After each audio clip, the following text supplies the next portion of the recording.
Assalamualaikum warahmatullahi wabarakatuh.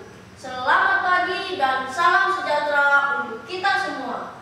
Halo sahabat literasi, salam literasi. Ayo membaca. Perkenalkan, nama saya Rizky Feridaya dari SMP Negeri 3 Tanjung Palas.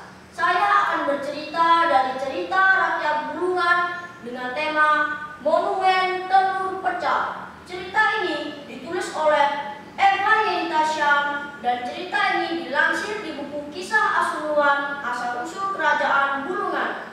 Cerita ini dikisahkan secara turun-temurun. Berikut ini kisah rakyat asal-usul Bulungan. Asal-usul Kerajaan Bulungan. Kata Bulungan berasal dari kata bulu tengon. Bahasa Bulungan artinya bambu betulan atau benar-benar bambu.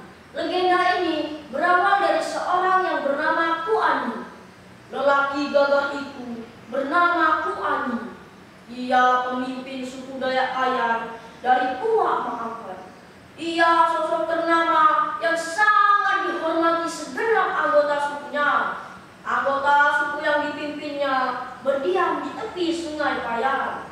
Daerah hunian mereka subur. Hutan-hutan di sekitar kediaman mereka banyak dihuni hewan-hewan buruan. Aneka ikan melimpah jumlahnya di Sungai Payan. Ku Ani hidup berkecukupan. Namun ada satu hal yang sangat dirindukannya. Ia ingin mempunyai anak meski telah tua usianya. Tak putus-putusnya dia berdoa kepada Tuhan agar dikaruniai keturunan.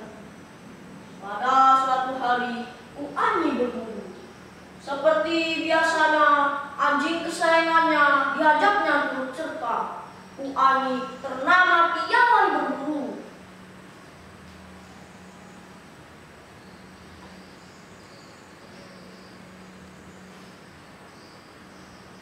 Namun hari itu ia tidak menemukan satupun hewan buruan.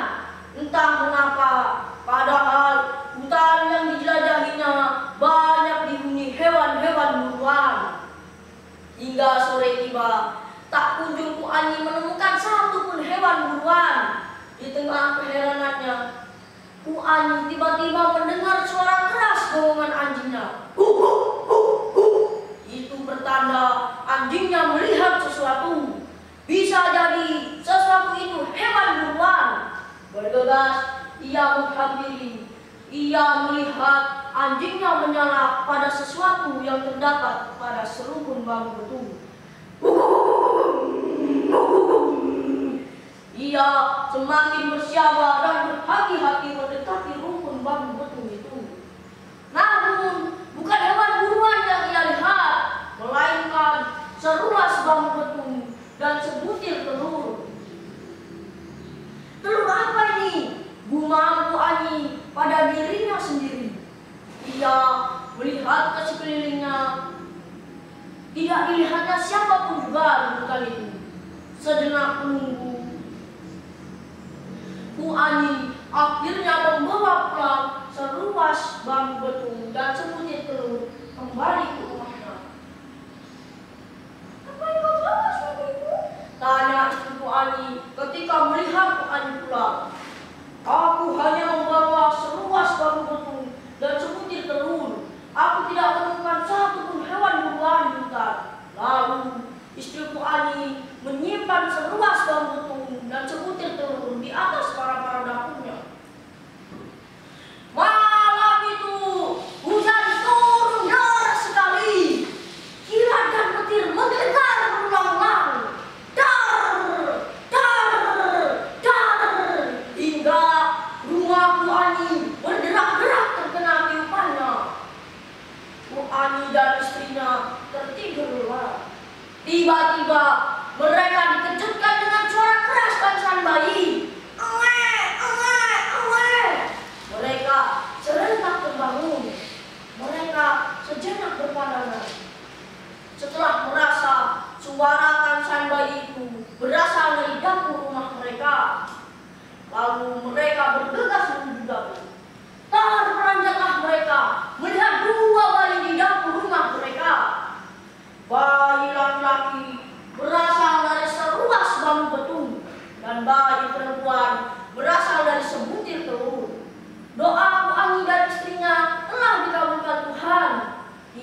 keduanya sudah dikaruniai keturunan, bukan hanya seorang, melainkan sepasang. Bagi laki-laki itu, ia beri nama Jawiru, kundur besar artinya. Adapun untuk bayi perempuan itu, ia beri nama Lamnaisuri. Keduanya merawat Jawiru dan Lamnaisuri dengan baik. Keduanya mencurahkan cinta dan kasih sayang mereka. Keduanya juga mengajarkan berbagai keterampilan ketika Jawiru dan Lamnaisuri semakin besar. Jawiru tumbuh menjadi pemuda yang gagah. Ia seperti mewarisi kegagahan Pu Anyi. Ia terampil dalam berburu dan keterampilan lainnya ia kuasai dengan baik. Wajah dan tampang. Sementara Lamnaisuri tumbuh menjadi gadis yang cantik. Berkat didikan ibu angkatnya, ia terampil menguasai keterampilan wanita. Hingga mereka dewasa, keduanya dinikahkan Pu Anyi. Waktu terus berjalan, Pu Anyi semakin tua. Ia merasa sudah waktunya untuk mundur dari jabatannya selaku pemimpin suku. Ia lalu mengangkat Jawiru sebagai penggantinya. Segenap anggota suku Bekayan senang dipimpin Jawiru yang gagah, berani, lagi piawai dalam berbagai keterampilan itu. Warga anggota suku Bekayan kuat. Mereka wilayah kekuasaannya meluas dengan cepat. Mereka menjadi suku yang disegani kawan, ditakuti lawan. Lalu anak keturunan Jawiru mendirikan kerajaan yang diberi nama Kesultanan Bulungan. Asal-usul kerajaan itu lalu diabadikan dalam wujud monumen yang diberi nama Monumen Telur Pecah. Monumen Telur Pecah berada di kota Tanjung Selor,